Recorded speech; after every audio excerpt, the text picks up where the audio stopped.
Playing in tune is easy on the guitar, but not when you use a slide. So do this first, or nothing else will sound any good. Hi, I'm Dylan Kay, one-finger guitarist. I help guitar players improve their slide skills so they can become musicians with a slide.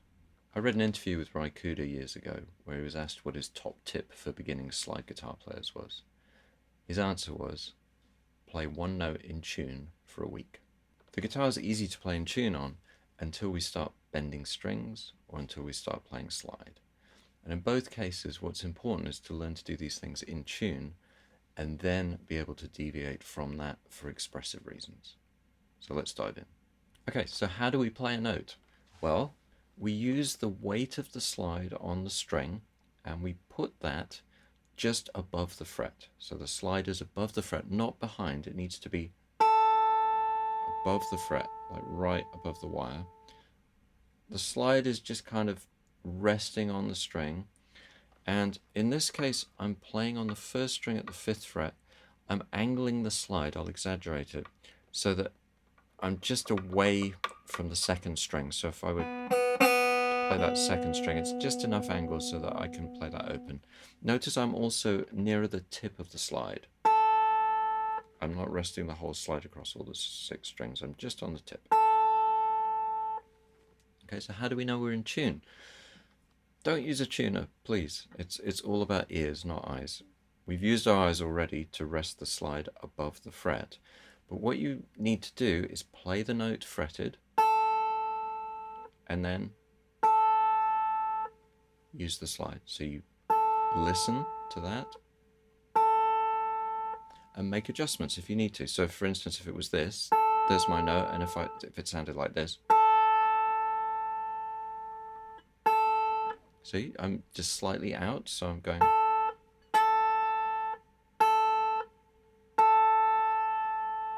So it's slightly sharp. I'm just pulling it back. So if you just put the slide straight on the string, many times you're going to have to make that kind of adjustment, but that's a really good place to start. I'm not doing any fancy stuff. I'm just literally putting the slide on the string, and I can play the fretted note before or after. Now, once you've kind of got some sense of that, and I would move it around, you can do it on different strings, different frets, that's fine. Once you've got some sense of that, then you can start thinking, well, what happens if I slide into a note?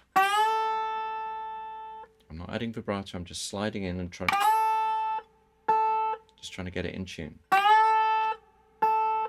And I can slide down. So it's like sharp.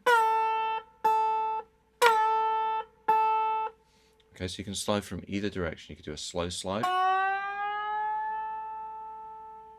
or a quicker slide. Not like that. Bigger distance, shorter distance, it doesn't matter. You could do it, as I said, different strings. When I get onto any string other than the first string, I'm going to tend to flatten the slide out a little bit more. So now it's just resting on the strings rather than doing that angled thing. But sometimes I'll use that angle on the 6th string. It helps to deal with the curve of the fretboard. I don't flatten my strings off, I just have them set normally so I can play normal guitar as well. So you're basically looking to slide in and out, and then potentially you can add a bit of vibrato. Now, vibrato is a whole separate subject, but if you've got some skills with vibrato, then you can add a little bit of vibrato. But the thing here really is we're just trying to avoid disguising the note being out of tune by putting a load of vibrato on it. And if this is your first time playing, vibrato takes some work to get together, so I wouldn't worry too much about that. But the main thing is just to be able to play a note or a series of notes without playing out of tune. It's just, you got to start from somewhere, and if you fix this early on, it'll make a massive difference down the track. Adding to this, you could also look at pairs of notes, so you could play double stops. Again, you could fret them and listen. They could be on any pair of strings.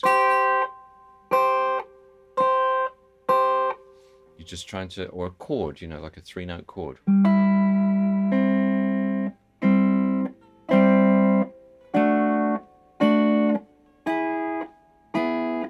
You know, all of that kind of stuff is just getting you comfortable with what the mechanics of this are. So if you want to take this further, I've got a free course, Getting Ready to Slide, which will help you with all the kind of things like what slide should I get, what finger should I put it on, how should I set my guitar up, all these kind of things. So that's available at the link below. The main thing is don't be frightened, dive in, have fun with this, and, you know, follow Raikuda's advice. If you enjoyed this, please subscribe for more videos to help you with your slide playing.